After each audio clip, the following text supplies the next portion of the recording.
Hello again. Off the top, he said, she said. It's 3 topics, 2 minutes each. Anything goes. There are no taboos. You think it's taboo for state employees to make more money than the governor? Keep in mind, it's your money. You're the one paying. Currently, 8,000 state employees make more than $173,987 that Jerry Brown makes. Nearly 70% of those paychecks go to the University of California employees.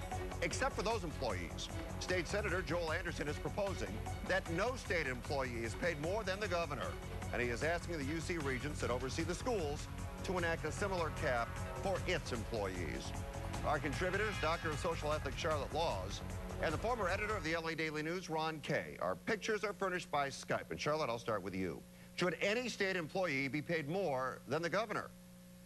Well, I really think this is basically a superficial proposal. I think it's kind of arbitrary to tie it to the governor's salary, and I think it's more of an emotional thing, as in the employee should not be making more than the boss. And part of the reason is what you said, is that 70% of these people are salaries within the University of California system. So this particular legislation is going to have no bearing on those individuals. And all this is really going to be is a recommendation.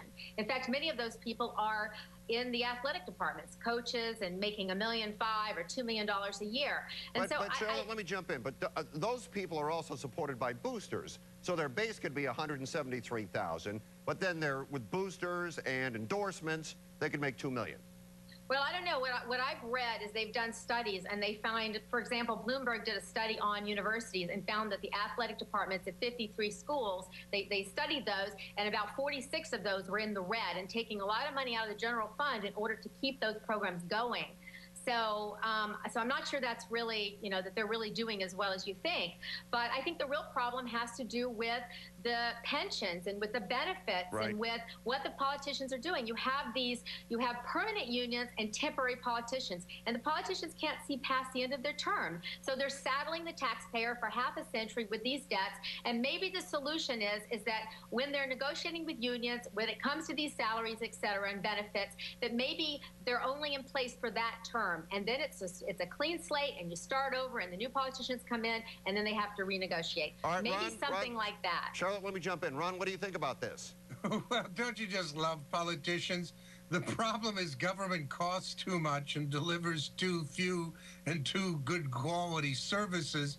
And this guy's going to go after the people who, many of whom are simply more valuable than others. If there's anything that's Republican, and this is a guy who's from Alpine County, whose most of his record is about technical changes that help gambling and liquor sales and things like that.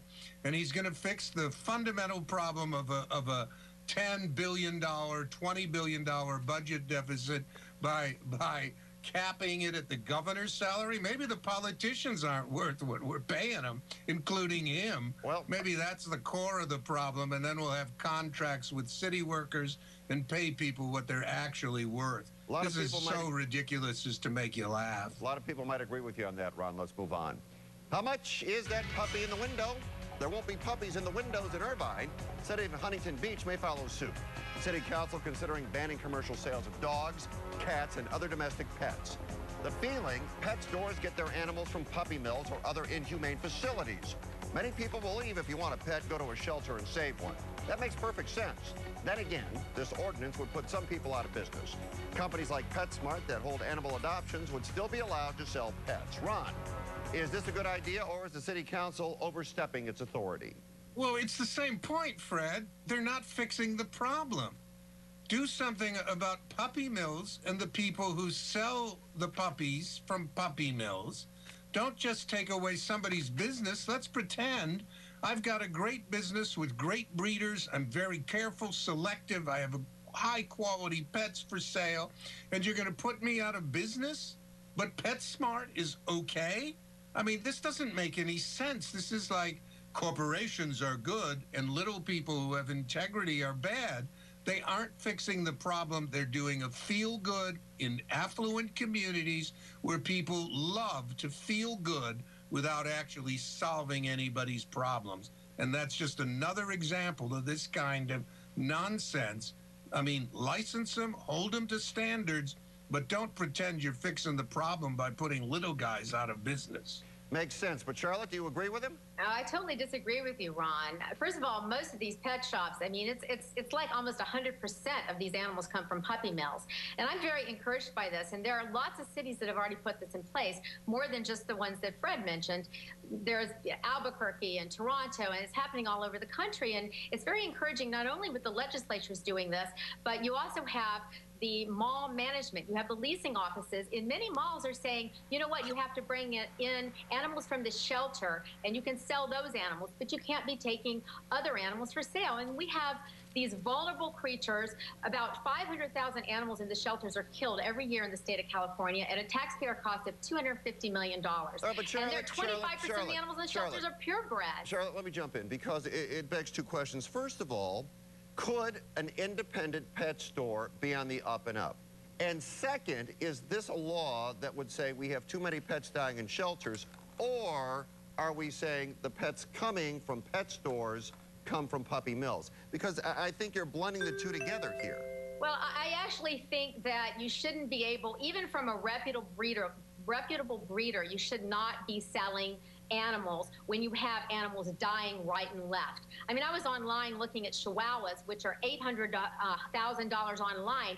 They are the #2 animal killed in the LA public animal shelters. They're little puppies being killed every single day. So maybe there could be somebody reputable, but I don't care. I want those animals to have homes. I don't want to see them dead. And they're the most vulnerable members of our communities, and I think we need to do something about it. I'm very encouraged that some legislators are moving forward on this. And there's been in Albuquerque. Oh, Charlotte, come on. The vulnerable people are human beings. What?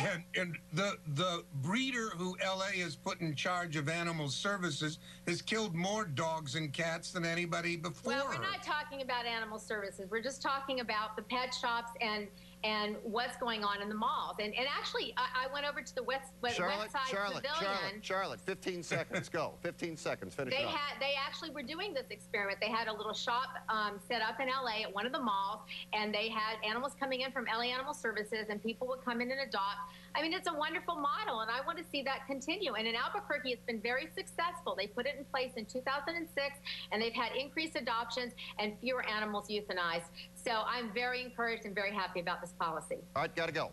In the United States, the Second Amendment guarantees you the right to bear arms, except if you're holding a gun show on government property in Alameda County.